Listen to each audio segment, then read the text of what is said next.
like scratched off the middle, right? So like that right there, that's supposed to represent like a silver underneath with yellow paint that I scraped off, so it looks like paint that peeled off, three-dimensional paint, right? And then I also did like rust effects and things like that. You know what's a really cool effect, guys? I don't know if anybody else really does this. I know that the closest thing that I've seen is people use hairspray, and they hairspray it or whatever, they dip it into some sort of like material like rice or whatever, and then they spray the whole thing, and then they knock off the dust, and then they reveal the silver or brown underneath, right? So one of the cool things that I did was I had painted this silver underneath before, and then what I do is I painted yellow and blended it, right? And then what I do is I just take an Xacto knife and I scrape it off, right? And all of a sudden you reveal that silver underneath, and that's your chipped paint, where like Space Marine armor, it gets shot at, and then you get a chunk of like paint, right, ripped off, but it still reveals the metal underneath. You know, that's really easy to do. It's super easy. So like this section too, I don't remember if I painted silver on the bottom of this, right?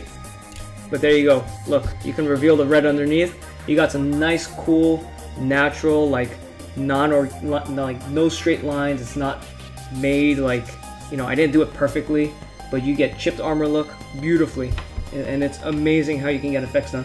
And then what you do is you go back in with your paintbrush, and you can actually line, highlight, or shade that, and it'll look amazing.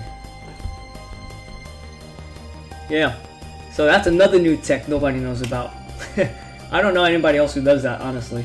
Like if you do, again, like my challenge that I gave about the priming video, if you can find anybody else that does that technique, let me know. But I know that I've been doing it for a while, and I haven't seen anybody else do it. But it's a really, really cool technique. You know, and you just sit there. You can actually add 2-3 layers of paint, you know? So if I do that, look, you can add a little bit of white and yellow underneath. The only thing is you have to control how much you cut, because you can actually really get in there, right? And you can really cut deep and get to the plastic. But you don't want to do that, obviously. You know, and if you do get into the plastic, you're going to go back with the paintbrush and then put a little bit of black in there, right? Just so that you don't see the actual plastic. Sponging is life. I do sponging too, but you know what? This is a total different effect from sponging, Key.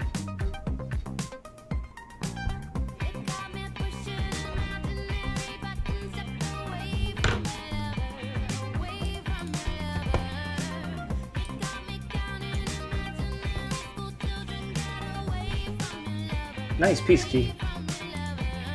That's a really nice piece. But yeah, like the chipping effect is really cool. I love doing it. You know, that's what I was demonstrating here last time. You know, you just kind of come in and you just scrape. You know, oh, look at that. That's pretty cool. All right, Iron-Headed, you take care. Make those chips look 3D for you. All right, that's a challenge. So let's go ahead. Let's do it.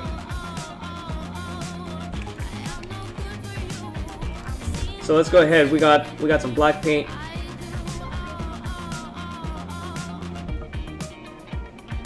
We'll use Vallejo's black paint because I like the way it flows a little better than GW's black paint. And then we'll get a little bit of brown paint. This is black brown. We don't need much. Get a little bit of white. The Model Air white is really, really liquidy. I don't know if anybody else has used it, but it comes out really liquidy. Not that I don't like it. It's nice, but I wish it was just a tad thicker. Okay, so let's make this section right here where I chipped. So I'm going to start off with the brown first, right? And let's just say that the light source is coming from this way. Okay, so what I'll do is I'll come up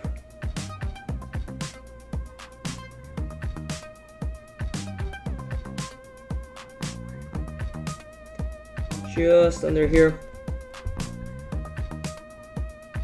Again, because it's silver underneath, using thin glazes or washes will really let the silver underneath reflect back through the browns or whatever color you're using, and it'll look really, really awesome.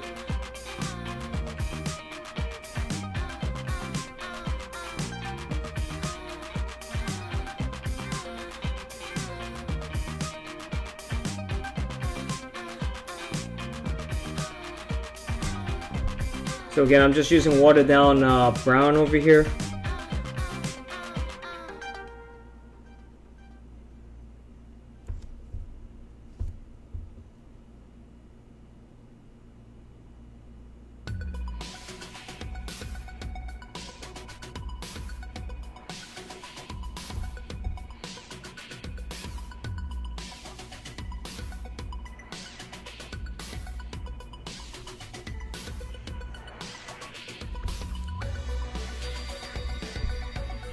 Retributor Gold is a beautiful gold paint.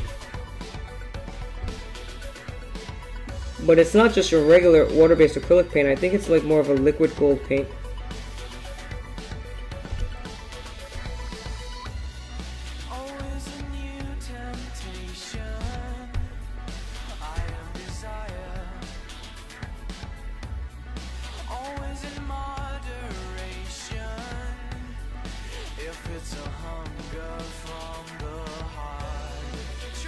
Again, I'm just trying to get the underlips of where the yellow touches the silver to make it look like the yellow paint got chipped off.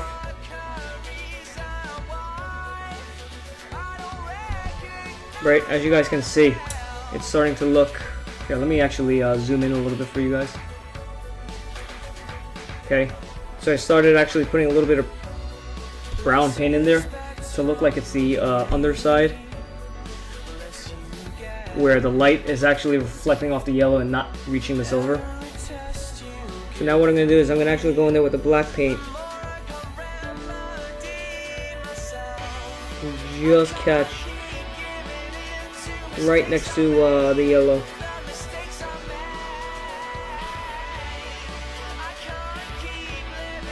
You don't want to overdo it. Just a little bit does a lot. A little bit goes a long way.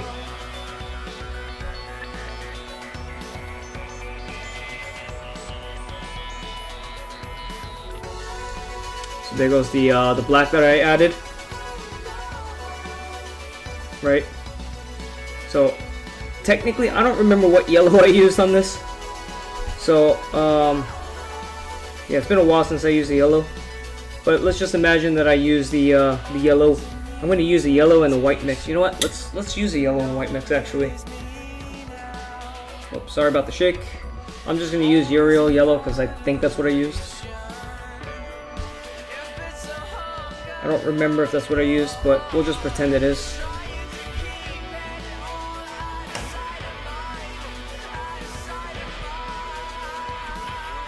So I'm going to mix that with a little bit of yellow to make it kind of a bright yellow.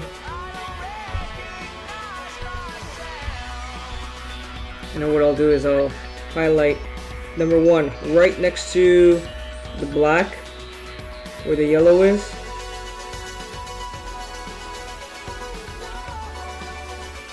Because that's where the light is hitting, right?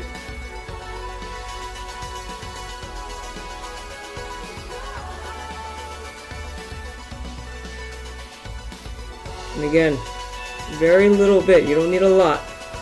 A little bit of paint goes a long way. Sometimes simpler is better.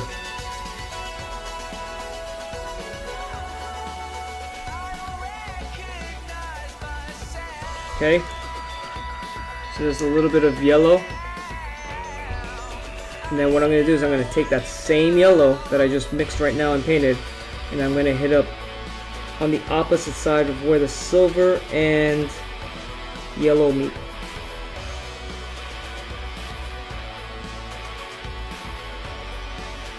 The reason for that, again, the light is going to catch and reflect that surface area as well.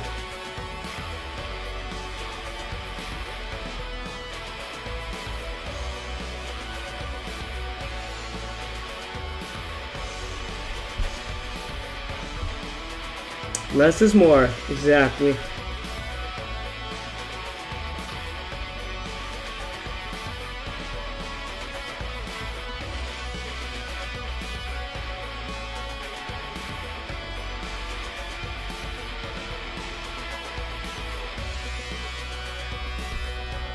Okay, so there goes that right there.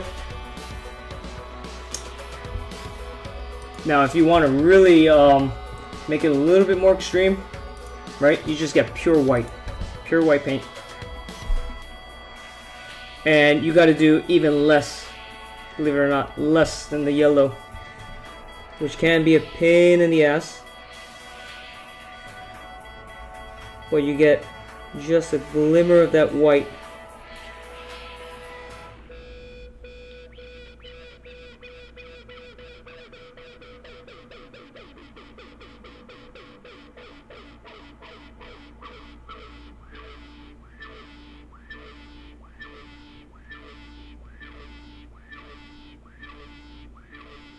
Alright, I think I'm almost done with this. Just bear with me just a little bit moment, and I will show you guys what it looks like. Okay. There you guys go. So now, if it's a little too silverish, you can go in there with a little bit of a brown wash again. Just very lightly. Just give it a little brown so that it looks like it's rusting up.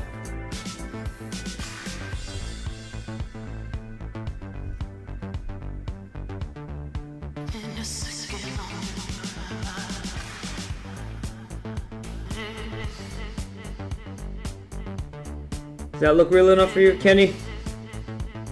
What do you think, Kenny? Cool?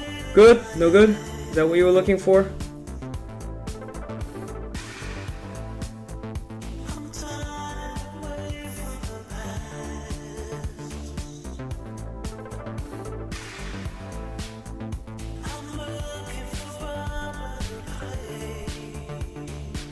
There you go. There goes the 3D chipped paint that I did on top of that scraping method. So that's a tutorial for you guys. If you guys want to ever try it, you can get some really cool effects. A soft golf clap.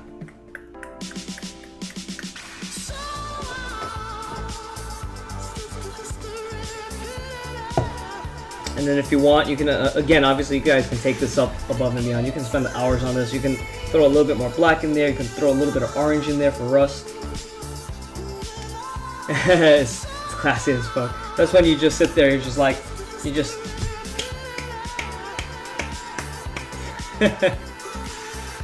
Alright, so taking it up a notch, just a bit.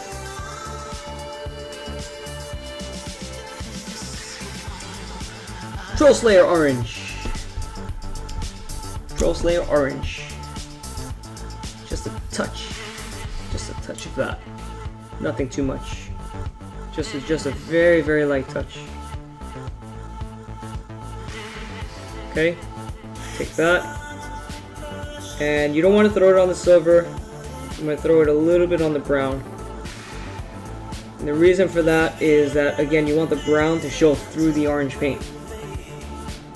You don't want the orange over the silver.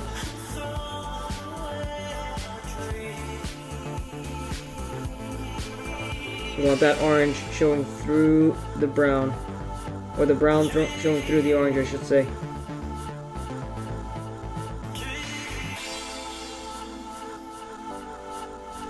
Okay, just a little bit of orange in there makes it starting to look like it's starting to rust. And then what we do is the next paint I used. This is before the oxide paints came out from GW. I used to use Thunderhawk Blue. Thunderhawk Blue mixed in with a little bit of white.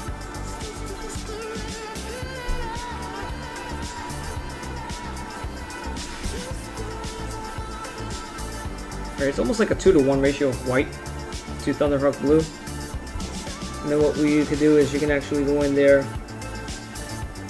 This has a little bit too much white in it.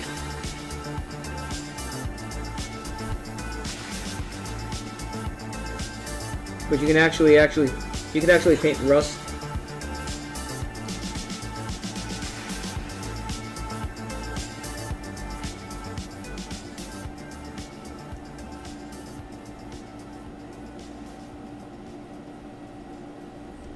On there, just like so,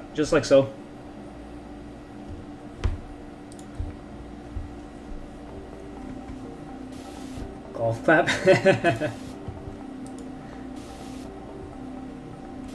Yeah, the oxide stuff is great for like making things like ghosts and stuff. Definitely. Oh man, it's like earthquake. What's cool is that technique that I was showing you guys about, a knife technique, is really cool because, like, for example, on this side I had yellow, I had some dark grays, I had red and black, and it just looks like the paint got just ripped off, which is amazing, you know. And all I did was I just added layer upon layer, and then I just, you know, take a knife and just scrape it like that, you know. And then you can just apply the same techniques that I did right now to it, you know. Checker pattern, same thing, you know. After you paint up the checker pattern, you can go on there and you can just kind of cut it up a little bit, you know. And then what you do is the same exact thing that I did. Just go in there and hit up a little bit of brown or black in those areas to make it look like those checker pattern is chipped off. So it looks like the actual paint that they put on the armor is chipped off, not that the armor is chipped. There's a difference, right?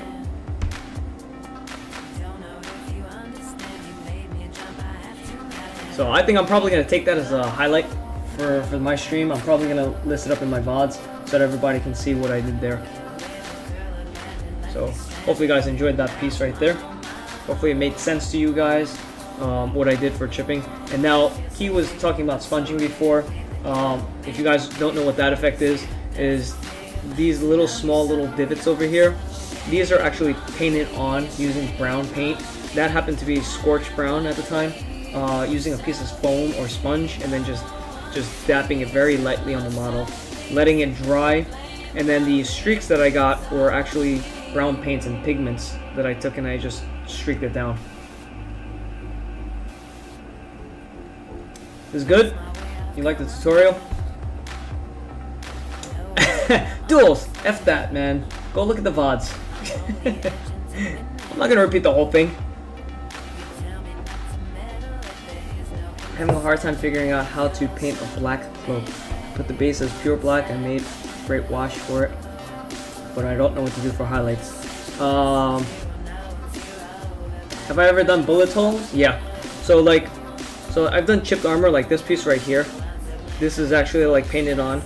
But if you want like bullet holes, you know, all I do is sometimes I just take an Xacto knife and I just plunge it in here and I just spin.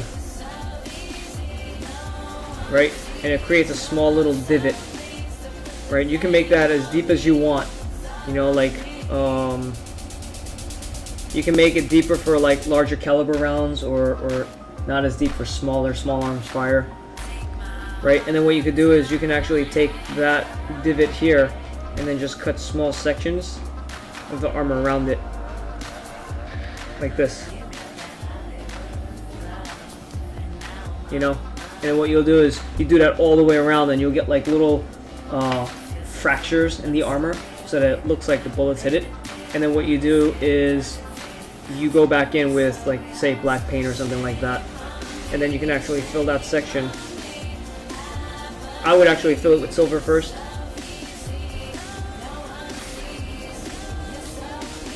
But yeah, there goes your bullet hole right there. You could do needles. Needles are awesome because you can do it as like scrape marks, like a claw mark. You can heat up a needle. Make sure you're not holding the needle while you're heating it up, obviously. And then you can actually go in there and melt the plastic and then drag it across, and it'll look like claw marks ripping through the actual armor, which is kind of cool. Yeah, if you have a drill, you can use a drill too. Instead of a hand drill, I usually use a Dremel So here I have a Dremel Micro. I usually use this thing on the lowest setting, so I'll bring it down to like 5 RPM. And what I'll do is, you know, I'll just go in here, you know, I'll just do that, and then there you got you know, your bullet holes.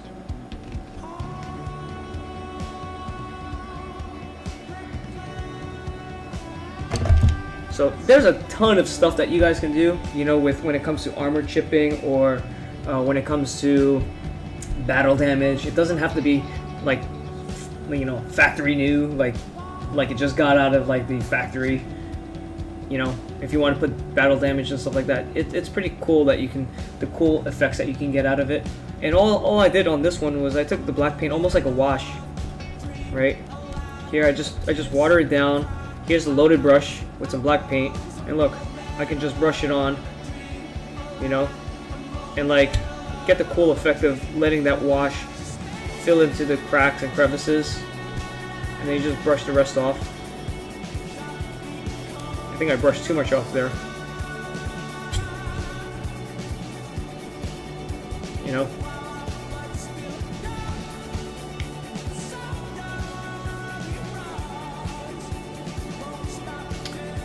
But yeah, you can definitely see like the black wash fell into the little line over here, this crack here, and some of these little areas. So yeah, you can get some really cool effects if you just, and this all goes down to what I was talking about earlier in stream today, and then the video that I made of like model prep. I'll probably do a follow-up video on that as well. But model preparation is such a key component to the hobby. Like you can just build a marine or whatever piece that you're building and then just prime it and paint it. But then when you want to get in there and do all the effects, sometimes it's easier to actually put the effects in the model so that you can throw a wash on it and it'll catch it, versus drawing it in by hand. There's two different styles. Those are two schools of thought. Physical, like manipulation and damage on the plastic or resin, or freehanding everything. Obviously, what I showed here was physical damage, and then using freehanding also to amplify and really make the damaged areas look more effective, like more realistic, you know. No problem, Merlin. Anytime, man. I should be the one saying thank you for supporting me, subscribing to me, sending donations, and even sending me paint.